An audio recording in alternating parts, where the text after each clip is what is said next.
Everyone, it's Victoria with Nutrition by Victoria and welcome to today's video. Today I'm going to be doing a Q&A video of all the questions I've been getting on my social media. So I am on TikTok, I'm on Instagram, Facebook, and YouTube. And it's all Nutrition by Victoria, except TikTok has some numbers after it. Yeah, you can find me there posting reels. I'm starting to get into that more and just trying to spread the message because you really can eat unlimited carbohydrate calories and get a fit, lean, healthy body, but it takes time. So it's taken me over 10 years to get to where I'm at. Granted, I did have 2 children in the meantime, so this is definitely something that you have to stay committed to in order to get the results. So questions, let's get right into them. A really popular question has been, how many calories do I eat in a day? Which is why I've been trying to upload some videos showing exactly how many calories I eat in a day currently. And my calorie range is about 2,500 to 3,500 right now. And it's been that way for the last few years, I'd say. And then when I first came to the lifestyle, my calorie intake was looking more like 4,000 to 5,000 calories a day. And then it dropped after I did the majority of metabolic damage recovery healing. And then it's just stayed, within that 2,500 to 3,500 calorie range as my weight has continued to come down. So is this about calories in, calories out? Because a lot of people, they'll look at my chronometer now and because my biometrics are set a certain way, they'll say, oh my gosh, look, it is calories in, calories out, because she is running like a 10 calorie deficit or a 100 calorie deficit, or there's a 200 calorie surplus. I do not go off of that.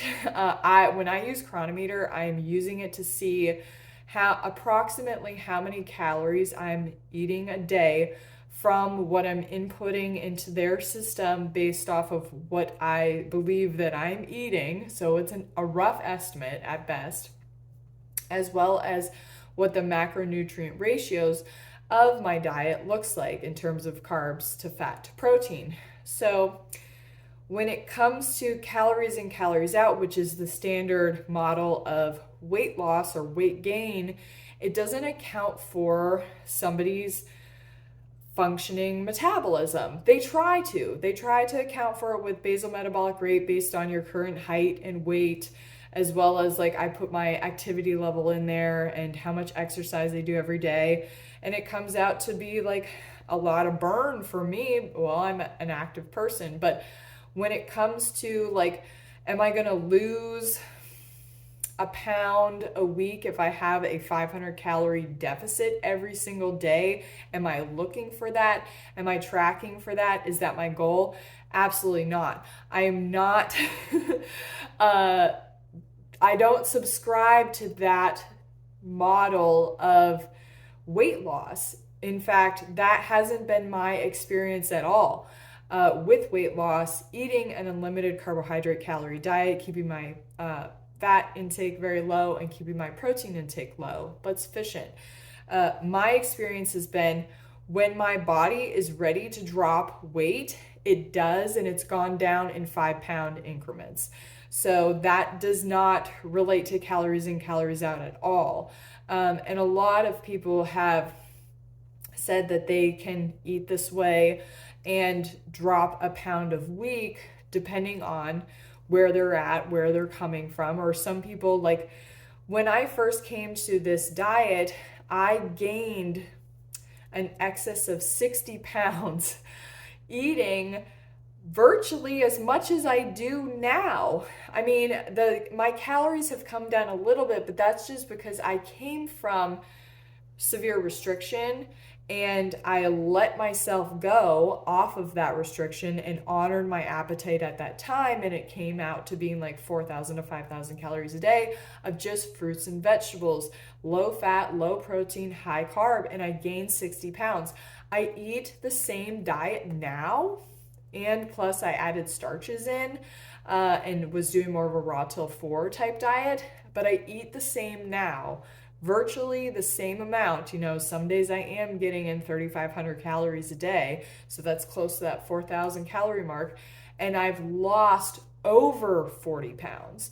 So it's not calories in, calories out. It has more to do with the functioning of your metabolism, because what changed for me was how my metabolism functions. Because I came from starvation, my metabolic rate was very low. It was programmed for fat storage. So then when I started eating more and honoring my appetite, I had to reset hormones. I had to find hormonal balance. My metabolism had to change from being a fat storer to a fat burner. I wrote about this all in my coaching program. So if you're interested in learning the nitty gritty details of how this all works, I highly encourage you to check out my coaching program.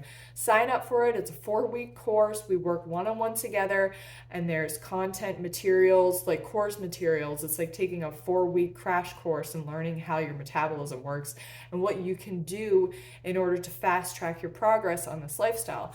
I'll leave details for that in the description box. Also, I offer group coaching in a private Facebook group, as well as just one-on-one coaching if that interests you. But anyways, that is basically the gist of it. I eat, roughly 3,000 calories now. And the biggest change from when I first came to lifestyle to now, 10 years later, is that I have changed the way my metabolism works. I've made my functioning more efficient, and I've found hormonal balance. I speak a lot about having insulin sensitivity. I was insulin resistant from starving myself. Now I'm very insulin sensitive from eating an unlimited carbohydrate, calorie, low fat, low protein diet. My leptin is also very highly regulated, which helps in regulating my appetite, so I can eat something, eat as much of it as I want, and then be done with it and move on for the day. And there's no cravings for other foods. There's no overeating. There's no undereating. It's just I'm always eating the exact amount that my body needs. And it took time to train my body and my metabolism to work this way, but that's what I help people do now. So let's get into the other questions. So my other question was, do I plan on increasing my fat and protein intake if I get too lean? Well, I haven't really thought about that, to be honest, because I don't desire to eat more fat and protein. Like, I've never been into overt fats. I think avocado has a weird texture. I used to eat a lot of nuts and stuff when I was initially raw, like before I went into my like starving days, and peanut butter and stuff, and it never made me feel good. I have a congenital gut disorder that I like to manage, and I manage it really well on a high carb, low fat diet.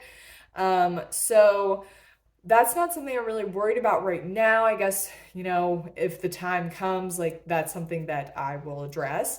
But right now, my weight is very stable. I'm about 145 pounds, and I'm almost 6 foot tall. So my BMI is like a 19 point something. And that's just where I'm at right now. The last question was exercise. I do about an hour of exercise a day. It includes jogging, not every day. I jog 3 days a week right now. Cycling. A lot of cycling for me right now is on my stationary bike. I will get out and ride outside if the roads are clear and it's over freezing, because we're in winter. And I rebound every day. I just recently got a cellar sizer. It's awesome. I'm going to make a review video comparing a cellar sizer with an urban rebounder, because that's what I was previously using. I used the urban rebounder for about a year, and then I just recently switched to a cellar sizer. And yeah, I got really great results on the urban rebounder, but the cellar sizer just takes it up a notch. It's a very well built mini trampoline. And then lastly, I do Boho Beautiful yoga workouts every day from 10 to 20 minutes a day. And then I'll do my own stretching there. But it comes out to about an hour a day, sometimes less, sometimes more. But that's where I find my sweet spot. I'm always doing about 30 minutes of cardio a day, usually talking pace, so, very moderate intensity.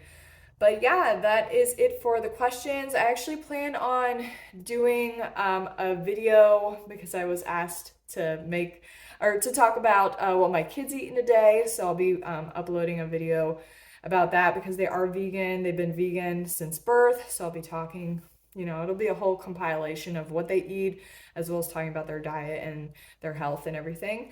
And also, I'll be talking about my experience of being vegan and high carb, low fat during pregnancy. If you can do it during pregnancy, what my symptoms were like in terms of like morning sickness and stuff, how my pregnancy went as a whole, and yeah, and recent blood work. I'm going to talk about that as well in an upcoming video. So stay tuned. Hope you guys enjoy the video, and I'll see you guys next time. Leave any comments or questions down below as well, and check out my coaching if that's something that interests you. Okay, bye.